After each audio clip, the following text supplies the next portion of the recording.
Question है आपका कि 12 की घात 5 गुणे 15 की घात 3 के गुणनफल में इकाई का अंक क्या होगा। इकाई का अंक क्या होगा।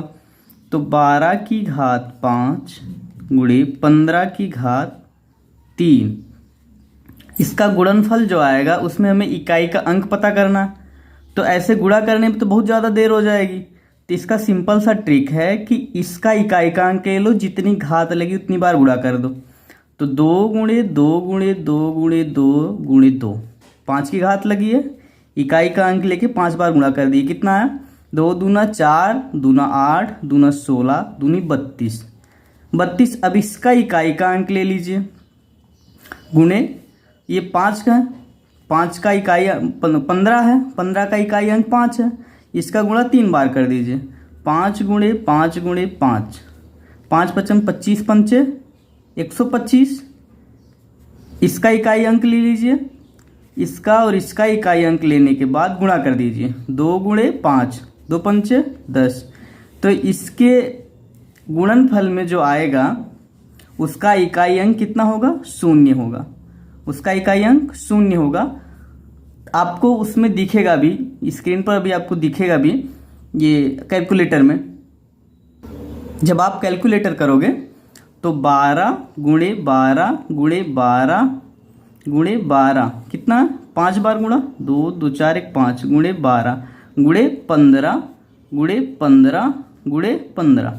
तो कैलकुलेट करोगे आप, आपका आ जाएगा यहाँ पे लगभग 8 7 4 8 0 0 0 0। इकाई अंक कितना आया, 0 आया। इसमें भी आपका इकाई अंक 0 आया। कहने का मतलब यह है जब भी आप इस तरह से आए तो उसका इकाई अंक लीजिए, जितने की घात है उतनी बार गुणा कीजिए, फिर उसका इकाई अंक लीजिए। ठीक, अगले का इकाई अंक लीजिए, जितनी घात है उतनी बार गुणा कीजिए, उसका इकाई अंक लीजिए, दोनों का गुणा कीजिए, जो भी आए उसका इकाई अंक ही क्या होगा, गुणनफल का इकाई अंक होगा। इसी तरह से हम दूसरा वाला क्वेश्चन ले लेते हैं।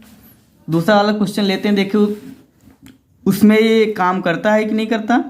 तो 584 गुणे 128 गुणे 617 गुणे 413, इन सब का इकाई अंक ले लो। इसका इकाई अंक 8, इसका 4, 8 चौका 32, इसका इकाई अंक 4 सते 21, इसका इकाई अंक 2 1 का 2, 2 गुणे 1, इसका इकाई अंक, इसका इकाई अंक। तो इसका जो गुणनफल आएगा उसका इकाई अंक क्या होगा, 2 होना चाहिए। तो जब आप कैलकुलेट करोगे इन सब का कैलकुलेटर में, वो स्क्रीन पर आपको दिखाई देगा 190 48 37 9 392, कितना इकाई अंक क्या आया, 2 आया। इसमें भी आपका इकाई अंक 2 आया।